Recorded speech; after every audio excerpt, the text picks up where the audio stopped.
All right, the topic of this presentation is how to introduce long division in a way that I'll say is inspirational for the students and interesting for the students.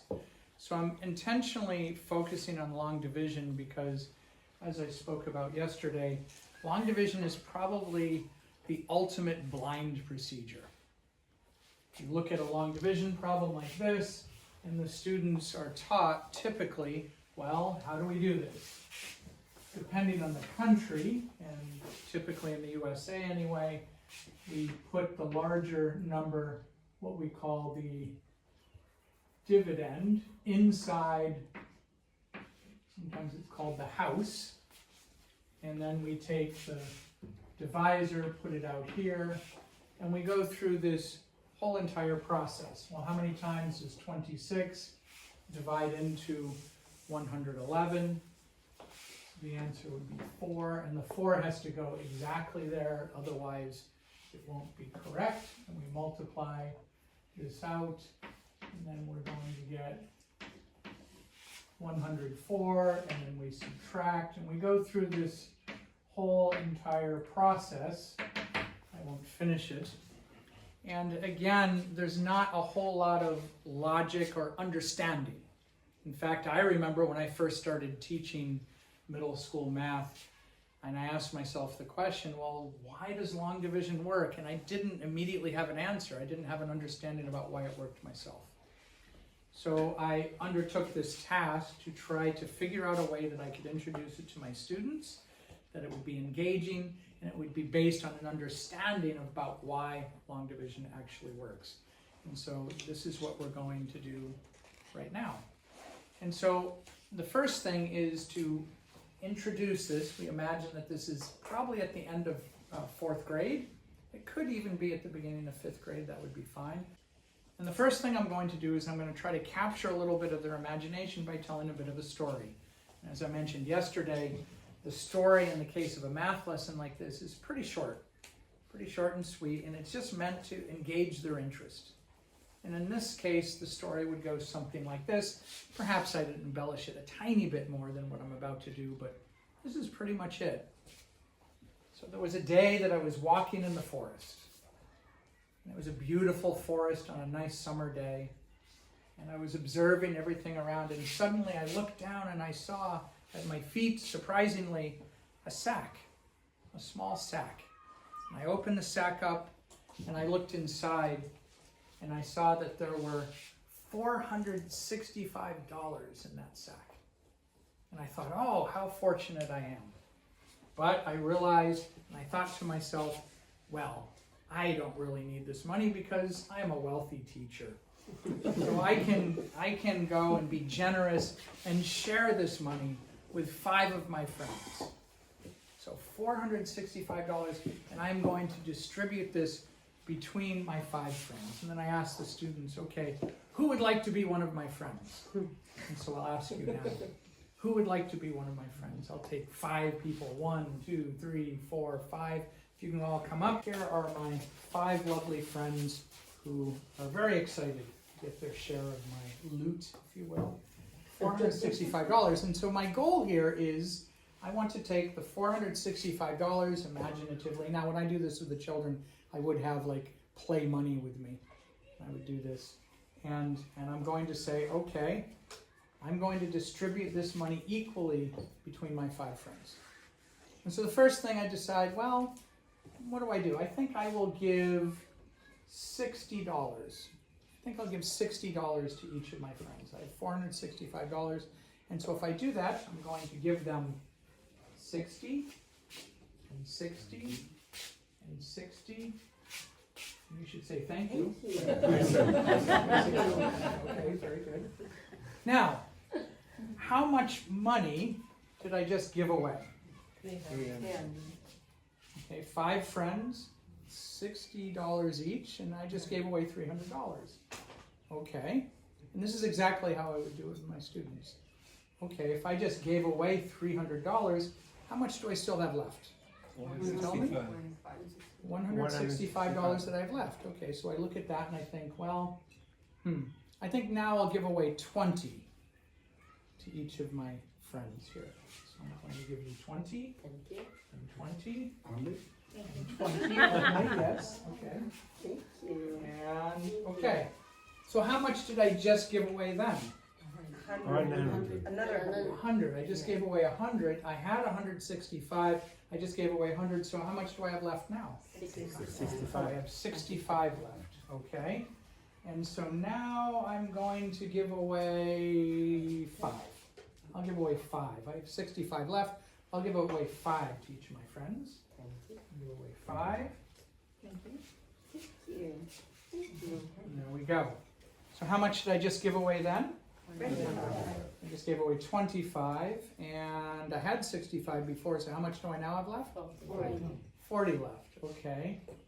I think I'll give away 3. So I'll give away 3 to each of my friends. And you can tell that this could be done in many different ways. Yes, so I give away 3, and then 3, and then 3. And how much did I just give away that time? 15. I just gave away 15. And I had 40 just before that. So how much do I now have left? Oh, I think I can give away 5 and that will do it finally. Okay, so I give away 5 to each of my friends who are very grateful. Thank you. Okay, very good. And wait, I started with 25. I just gave away 5 to each. So how much do I have left now? Oh, I actually have given all of it away. How much do each of my friends have? Well, you can turn around and you can count your money. Okay, and I want to ask all the rest of the students, can you predict how much everybody has? What did we start with? I first gave away 60, and then 20, and then 5, and then 3, and then 5. And how much is all of that? Can you add that in your head?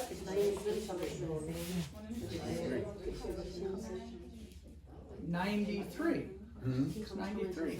And so that is the end of the first day of how I would introduce long division. Thank you for being my friends. You can go and take your money with you. And so that is what I would do exactly just on the first day. What we did is we acted out this idea of, in this case, it was 465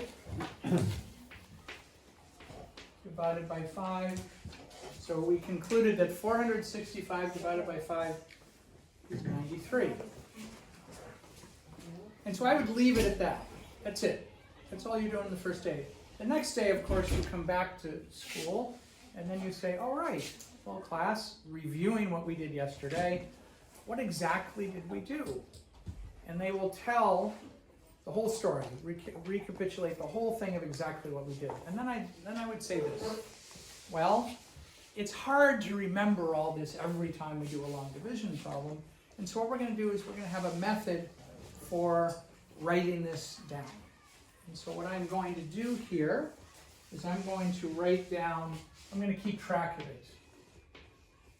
So I have my bag of money, and then I have what each person has. And so what I'm going to do, this is what I call story long division. The first thing was acting it out, and now it's what I would call story long division. I'm going to write it out in a way that you can clearly see the story of what happened. And so what did we start with? Well, in the beginning we started with 465. And what did I do? I gave away $60 to each person. So we can write it out in this way.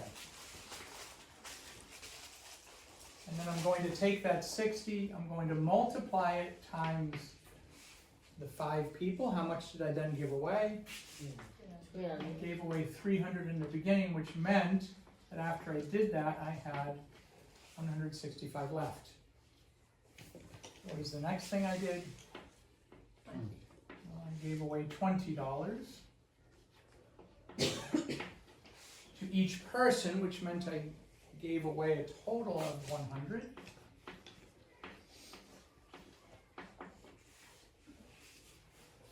And then, of course, the next amount that I gave away was 5.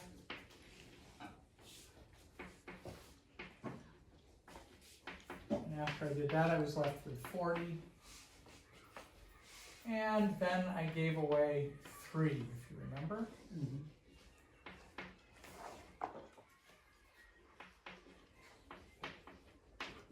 At that point I had 25, and then I realized I could just give away 5.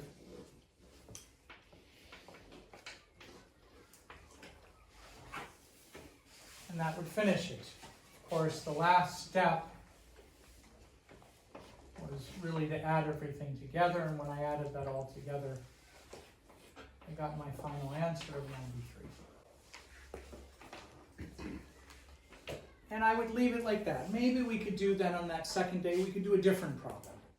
We could do a different problem, maybe a little bit more complicated. You probably noticed that I really had to think pretty hard about what to do here. You have to do this often as a teacher. You want the right level of difficulty. You know, it wouldn't be very impressive if I just did something like 75 divided by 5. It needed to be something a little bit more involved, but I didn't want to make it too difficult. Maybe then on this second problem that we do, it could be a problem that would be a little bit more involved. And that would be it for that day. And then on the third day, we could come back. And then on the third day, what I could do on the third day is I could then say this. Well, some of this, it includes a little bit more information than we need to write. We don't need to do it all like that. So what I can actually do is I can do this, write down the same problem in a slightly different way, and this is what I'm going to call, most importantly, and this is kind of where it ends with, is this idea of flexible long division.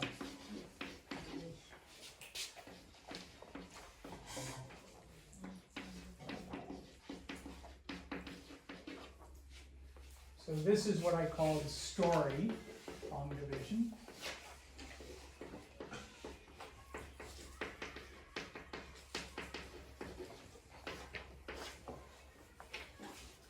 And with flexible long division, you will still be able to see the story about what happened, but it's just a little bit shorter and a little bit easier to write. And in this case, we're going to put the larger number, I'll do the same problem, so you can see it. And we'll put that number here, and then we'll put what we're dividing by here. And you can see already that it looks familiar with what I call standard long division. That's kind of the end goal, is where we'll get to. And what is the first amount that I gave away? Well, I gave away 60, and so a lot of this is going to end up looking very much the same.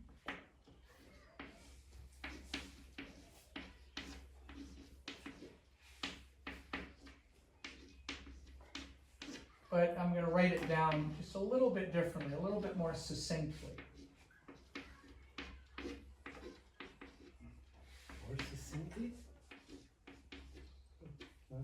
It's just a little bit shorter, and it doesn't involve, so many arrows and other things. It's just a little bit quicker. And then, of course, the answer, again, turns out to be largely the same. And it's really on the third day then, is I'm then having the students then do this in groups. This is a fabulous thing to do. So I'll do a different problem, a little bit more involved, and they all have, I've got the play money that they all are using, and so I'm coming up with a different problem. I have written down here, for instance, you could do something like 2,292.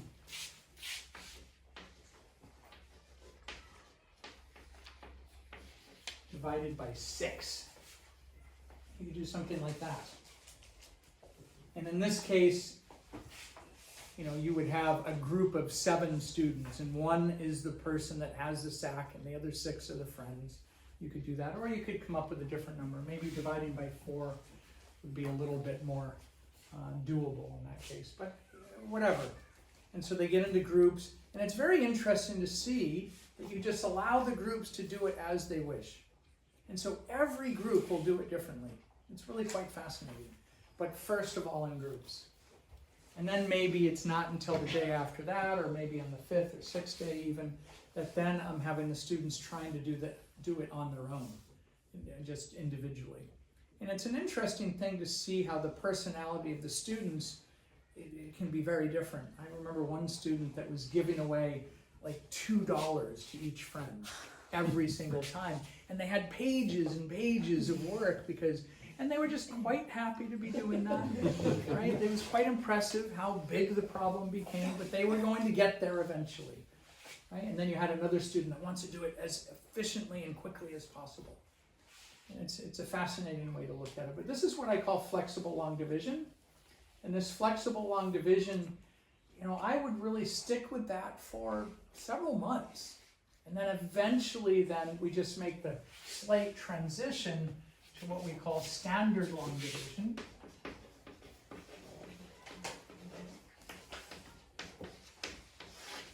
And with standard long division, and typically I'm not going to do that until the end of 5th grade, really. Certainly it's something that you need to be doing in 6th grade.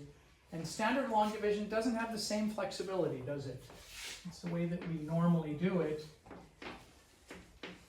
And in this case, what are we asking? We're asking 5 goes into 46 how many times? And you have to write the 9, and it has to be directly above the 6.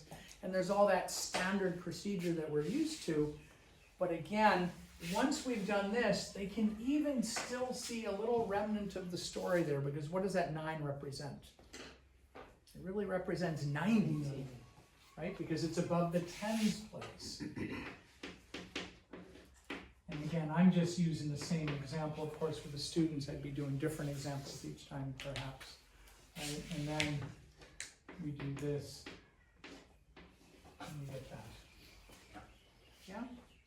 So there is how I suggest to be, and of course there are different variations that you could do, but this is the introduction to long division, really focusing on this idea eventually of flexible long division. And I like this just because, as the name implies, it's flexible. And so students can do it in a different way, and they really see what's going on. And I think students, I find, really love this. I'm practicing it a little bit, just a little bit in 4th grade, a little bit more in 5th grade, and then when we finally make that transition to standard long division, they can do it more, but they've had that experience of it being based on understanding. And I'd like to close this by, mentioning one more thing here, and that is, in our math classes, oftentimes what ends up happening is we begin with the end. Does that make sense? Yes. Oftentimes we begin with the shortcut. We begin with this.